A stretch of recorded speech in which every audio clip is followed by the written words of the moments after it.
Hejsa, og velkommen til min kanal. Jeg hedder Jeanette, og i dag har jeg fået en pakke fra Klub Kræve.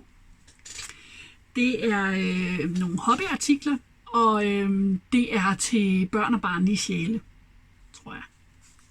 Så lad os åbne den. Der er et brev, og der står: Hej.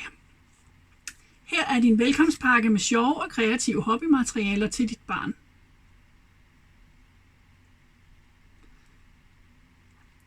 Vi håber, I bliver glade for abonnementet og kan lide vores hobbykasser. Efter denne pakke vil du en gang om måneden modtage en ny pakke med sjovt og kreativt indhold for kun 149 kroner plus porto 29 kroner, så længe du ønsker det. Nogle gange om året kan du få en pakke med mere indhold, og så koster den 169 kroner plus 29 kroner i porto. Der medfølger altid trin for trin beskrivelse med tips og idéer til, hvad man kan gøre med materialet. På vores blog er der mere inspiration for dem, der ønsker det. Vores pakker har forskellige temaer hver gang, og dit barn vil komme til at prøve alle mulige inspirerende kreative aktiviteter. Hver måned kan du se din næste pakke på vores hjemmeside og under mine sider. Du binder dig ikke til noget og kan når som helst opsige dit abonnement ved at kontakte vores kundeservice enten per telefon eller via mail. Prisen for denne pakke, 59 kroner, bliver trukket direkte ved din bestilling. Beløbet for kommende pakker vil automatisk blive trukket fra dit betalingskort den første hver måned, så længe du er medlem hos Klub Kræve. Hvis du savner et tema inden for kreative aktiviteter, hvor svært kan det være, eller er utilfreds med noget, så lad høre fra dig. Vi stræber hele tiden efter at blive bedre, og for at du som kunde er tilfreds. Venlig hilsen, Klub Kræve. Aha! Nu har jeg jo ikke noget barn, så jeg må selv lege barn. Have fun offline, står der. Lav sjove figurer af ler. Denne pakke indeholder materialer til at lave sjove figurer af en lerart, der hedder Silk Clay. Silk Clay ler er blødt, let at arbejde med og selvtørrende. Sammen med Silk Clay ler får du en hel masse andre materialer, så figurerne kan gøres ekstra sjove. Brug din fantasi.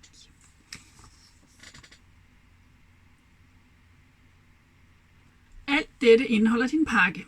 Silk Clay, selvhærdende blødt ler i 6 forskellige neonfarver, piberenser i forskellige farver, stribede rørperler, flotte glitrende pomponer, små plastøjne forskellige størrelser, skøre store øjne og metalspiraler.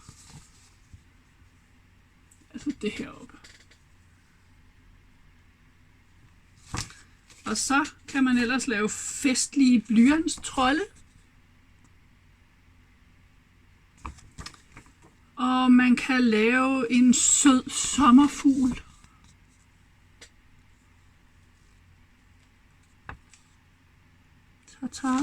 Og så kan man lave, hvad er det? Man kan lave sådan nogle små, nogen der kan hænge i spiraler. Tips. Hvis du har flere tips og inspiration og idéer til, hvad man kan lave med dette materiale, så kan du gå ind på hjemmesiden og se på vores blog. Nå, lad os så se, hvad der er inde i pakken. This is the Inhalt. Der er altså neonfarver. Det skal jeg love for. De grønne. Og gul. Nå, og så er der en pose her, hvor der er noget piberenser og de der pomponer og rørperler og spiraler og øjne.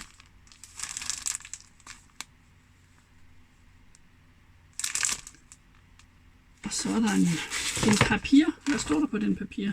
Der står Attention Choking Hazard. Advarsel. Kvælningsfare anvendes under opsyn af en voksen. Pis, så skal jeg vente til Peter kommer hjem.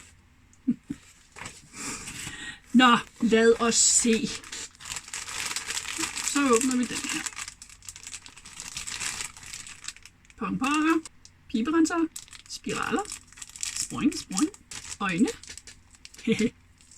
Sådan nogle øjne også. De er sjove. Og rørperler. Stribede rørperler oven i købet. Nå, vi starter selvfølgelig med at åbne den lyserøde ler. Det siger mærkeligt.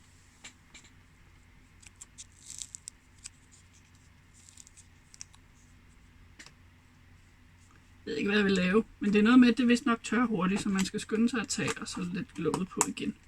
Så.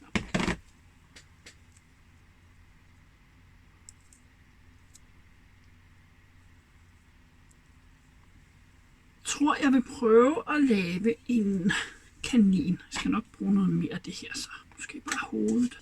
Ja, jeg ruller en kugle. Jeg tror, den her kanin bliver lidt flad i hovedet. Sådan der. Så. Og så tager vi lige nogle øjne. Så.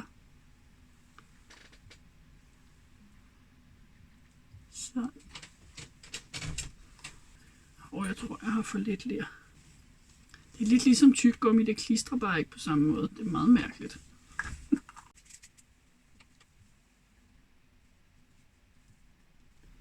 Sådan. Og så skal den have en snude, og det bliver nok af sådan en pom-pom ting. Der er en lille en her. Sådan en lille bitte en.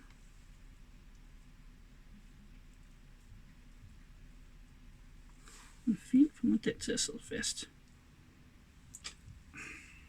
Det ligner ikke nogen snude, vel? Nu ligner det en gris. Det kan være, det bliver en gris i stedet for så. Jeg ved, om man så kan lave ørerne af nogle af de her rørperler, og så nogle piberensere. Så har vi nogle lyserøde perler. De er jo ikke så store som nogle.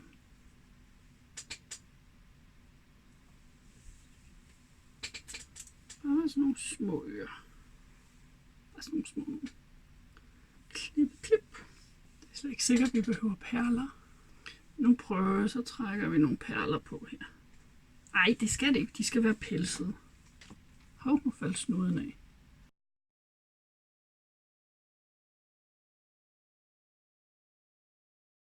Jeg skulle ikke glemme det her. Jeg ved ikke, hvordan børn skulle kunne lave det. Det var et øre. Og et øre mere. Så vi sætter bare 2 perler ind her. Næh, ved du hvad vi gør? Vi tager noget mere af det her ler. Så triller vi en lille kugle. Sådan. Så laver vi den lige sådan lidt cylinderformet. Og så sætter vi den på der. Og så sætter vi først en perle ind. Og en perle mere. Sådan! Ja, det er jo fint. Oink, oink. Det kunne man altså lave med den pakke fra Club Greve. Så er der sådan nogle her, man sådan set også kunne sætte i. Så kunne den nemlig hænge sådan her på drøng. Men det kommer den ikke til. Nu skal den bare tørre, og så er den fin.